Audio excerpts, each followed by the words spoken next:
हर्षिता, सबसे पहले तो कंग्रेचुलेशंस, आज आपने गोल्ड जीता है हैमर थ्रो में। उसके लिए बहुत बहुत बधाई आपको।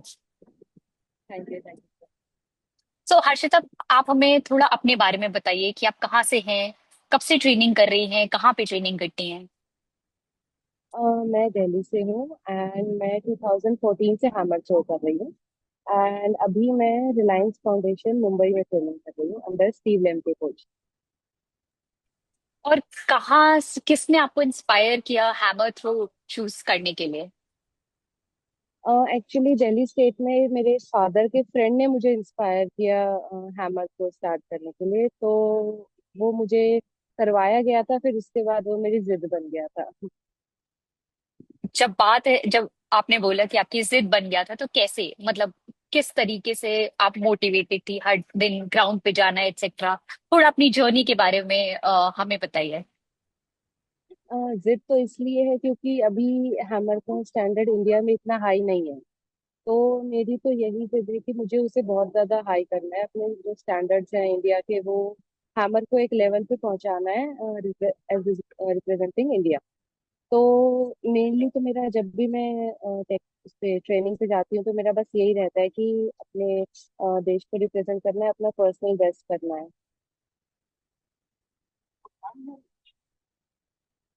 बिल्कुल। और हर्षिता, हमने देखा है कि काफी पावर चाहिए होती है हैमर थ्रो के लिए। नॉट एन इजी स्पॉट महिलाओं के लिए, सबका मानना है, मेरा नहीं। आपको कभी ऐसा किसी ने बोला हो कि किसी तरह ने कोई कटाक्ष या कमेंट किया हो कि कैसे कर रहे हो, इतनी पावर चाहिए एक्सेट्रा, तो कभी ऐसा हुआ है आपके साथ। नहीं, मेरे साथ ऐसा बिल्कुल भी नहीं हुआ है क्योंकि स्टार्टिंग से ही मेरी फैमिली भी बहुत सपोर्टिव है, सारे स्पोर्ट्स में थे। एंड जो भी मुझे कोचेस और आगे प्लेयर्स मिले हैं बहुत अच्छे और सपोर्टिव मिले हैं, हमेशा मुझे अप करने का ट्राई करते हैं। कभी किसी ने ये नहीं बोला है कि आप नहीं कर पाओगे या लड़की हो तो पावर नहीं बिल्ड होगी। जब यूरोपियन और अमेरिकन में बिल्ड हो सकती है तो हम में तो हो ही सकती है, हम इंडियन है तो। बिल्कुल हर्षिता, ऑल्सो हमें पता है कि आपने काफी वेट लूज किया है ओवर द इयर्स। इसके लिए 8 kg, am I right, yes yes around eight yes. Kgs तो या it's not easy 8 kg weight lose करना। तो ये किस तरीके का आप ट्रेनिंग शेड्यूल फॉलो करती थी और कितना जरूरी था। और ऑब्वियसली आज आपने जो गोल्ड जीता है, अ, उसमें आपको कितना, आपकी फिटनेस पहले से लेकर कितना इम्प्रूवमेंट दिखा। एक्चुअली मेरे लिए वेट लॉस करना बहुत जरूरी था क्योंकि मुझे ऐसा फील हो रहा था कि कहीं मैं स्पीड में लैग कर रही हूँ। तो जो स्पीड चाहिए उसके लिए फैट कम करना जरूरी था। तो मेरा मेनली फैट लॉस हुआ है, मसल लॉस नहीं हुआ है। That's positive point.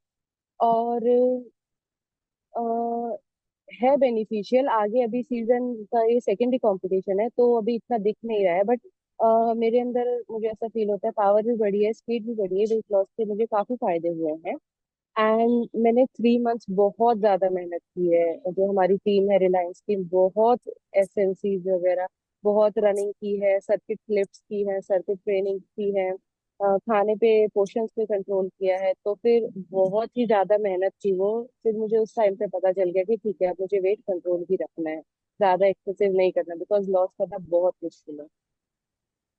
हाँ, जो आपने गोल्ड जीता है वो एक्सपेक्टेड था कि आप टूर्नामेंट में, जब आप ने एंट्री की थी, आपको पता था कि मुझे यहाँ से गोल्ड लेकर ही अपना ये फिनिश करना है जर्नी। हाँ जी हाँ जी, ये बिल्कुल मुझे एक्सपेक्टेड था। एंड मुझे पीबी करने का मैं ट्राई कर रही थी, बट नहीं हुआ अनफॉर्चुनेटली। ठीक है, अगले कॉम्पिटिशन्स में होगा, बट मुझे गोल्ड 100% एक्सपेक्टेड था। अच्छा था, अब इसके नेक्स्ट स्टेप क्या है, आप कौन से इंटरनेशनल अंतर्राष्ट्रीय टूर्नामेंट में भाग लेंगे, कौन से और भी जरूरी टूर्नामेंट्स हैं which you are looking forward to.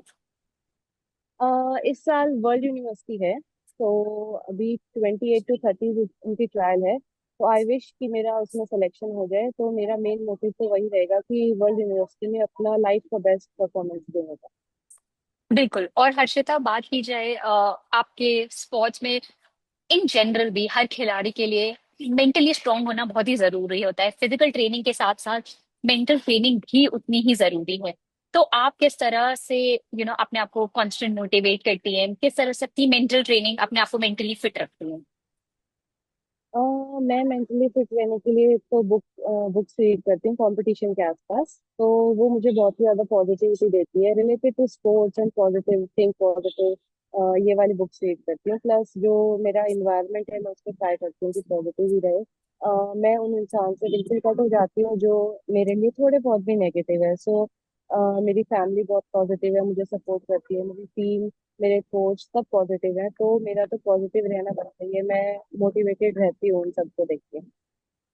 बिल्कुल। एंड हर्षिता, आपका फ्यूचर गोल क्या है? किस एम की तरफ आप आगे बढ़ रही हैं? आपने बताया इस साल तो वर्ल्ड यूनिवर्सिटी, बट बात की बात की जाए तो क्या विजन है? ओलंपिक्स में participation, gold medal, something similar? जो मैंने टारगेट्स सेट किए हुए हैं ईयरली, अगर वो चले तो आई विश, आई होप कि मैं ओलंपिक्स में भी जाऊंगी। एंड प्लेयर का कुछ नहीं पता होता है स्पोर्ट्स में कि कब क्या हो जाए, बट मैं जो मैंने टारगेट्स मेरे उससे सेट किए हुए हैं, तो मैं अगर उन्हें अचीव करती रही तो मैं डेफिनेटली जाऊंगी ओलंपिक। बिल्कुल। एंड हर्षिता, हर खिलाड़ी के स्पोर्टिंग जर्नी में उतार चढ़ाव आते रहते हैं, ऑब्वियसली हाईज लोज एटसेट्रा। जब अगर कभी आपकी लाइफ स्पोर्टिंग जर्नी में स्पेशली जब उतार चढ़ाव आते हैं, तो अ, किस थॉट पे आप वापस जाती हैं अपने आप को वापस मोटिवेट करने के लिए, या एज चैलेंजेस को एज अ स्टेप फॉरवर्ड देखने के लिए? एक्चुअली मेरा ना स्पोर्ट्स करना डेली रूटीन बन गया है। तो जैसे डेली रूटीन होता है नहाना जाना ये करना, तो वो मेरा डेली रूटीन है। तो अगर डाउन्स आते हैं तो कोई नहीं, मैं फिर भी करती हूँ। कभी कभी बेमन से करती हूँ, कभी अच्छे उससे करती हूँ, बट पॉजिटिव रह के आगे का सोच के कि ठीक है ये चला जाएगा, मेरा नहीं है अभी टाइम। तो बस अपनी मेहनत ना रुके, टाइम आ जाएगा। अगर आप हार्ड वर्क करोगे तो टाइम आना ही है। बिल्कुल। ऐसा कौन सा खिलाड़ी है जो आपको बहुत इंस्पायर करता हो, जिसकी लाइफ जर्नी से आपने सीखा हो? ऐसे खिलाड़ी पर्टिकुलर नेम तो नहीं है, बट मैं लास्ट ईयर जर्मन गई थी कॉम्पिटिशन खेलने। तो वहां पे मेरी एज की भी लड़कियां थी जो बहुत अच्छा थ्रो कर रही थी, 70+ मीटर थ्रो कर रही थी। और मैं उन्हें देख के बहुत ज्यादा मोटिवेट होती हूँ कि अगर ये कर सकते हैं तो मैं भी कर ही सकती हूँ। हम अपने आप को तो क्यों ही पीछे खींचेंगे। बिल्कुल। एंड हर्षिता, ऑफ कोर्स आप बाहर जाके प्रैक्टिस कर चुकी हैं, और क्या एक डिफरेंस है हम हम भारतीय जो हमारी खिलाड़ी हैं जो हैमर थ्रो कर रही है और बाहर की खिलाड़ियों में? आपको क्या लगता है वो मिसिंग फैक्टर, या आई शुड नॉट से मिसिंग, बट वो क्या एक मे बी एक एक्स्ट्रा फैक्टर, क्या चीज है जो डिफरेंशिएट कर रही है फिलहाल? क्योंकि हैमर थ्रो में हमने देखा है बहुत ज्यादा हमें नाम नहीं सुनने को मिलते हैं अभी फिलहाल हमारे भारतीय स्पोर्टिंग इकोसिस्टम में। तो और कैसे इसको इम्प्रूव किया जा सकता है? मुझे ऐसा लगता है कि जो बाहर वाले एथलीट्स हैं वो 65-70 मीटर्स को कुछ नहीं मानते हैं, वो उनका नॉर्मल थ्रो है। और इंडिया में अगर 65 का रिकॉर्ड है इंडिया का, तो लोग वहां तक जाने की ट्राई करते हैं। बट यूरोपियन और वो बाहर वाले एथलीट्स ट्राई करते हैं कि वो वर्ल्ड रिकॉर्ड टच करे, that is 82 metre. So I think कि सोच का फर्क है, क्योंकि इंडियंस हम सोचते हैं कि इंडिया रिकॉर्ड ब्रेक करे, बट वो वर्ल्ड की सोचते हैं, सो वो उसके पास जाते हैं। मुझे ऐसा लगता है कि ये डिफरेंस है। प्लस खाने का और इन्वायरमेंट का तो फर्क आता ही है। वो हाँ जी, उसी उसी इन्वायरमेंट में ट्रेनिंग करते हैं जहाँ पे उनकी बॉडी को सूट कर रहा हो या फिर उनके लिए बेनिफिशियल हो। एंड खाना वहाँ का बहुत ज्यादा क्लीन है, तो आई थिंक वो भी बहुत बड़ा फैक्टर है। आप आपने बताया कि जब आप भी ट्रेनिंग करती है तो आप क्या इंडिविजुअली न्यूट्रिशनिस्ट, साइकोलॉजिस्ट एक्सेट्रा सबके साथ अलग अलग ट्रेनिंग कर रही हैं, कि कंबाइंड ट्रेनिंग है कोच के अंडर से? नहीं नहीं नहीं, अलग अलग ट्रेनिंग है। Nutritionist, performance manager, SNCs and coach सब अलग अलग है। बट जो ग्रेट। कोच है वो सबको गाइड करते हैं। Of course. Okay. Well, thank you Harshita.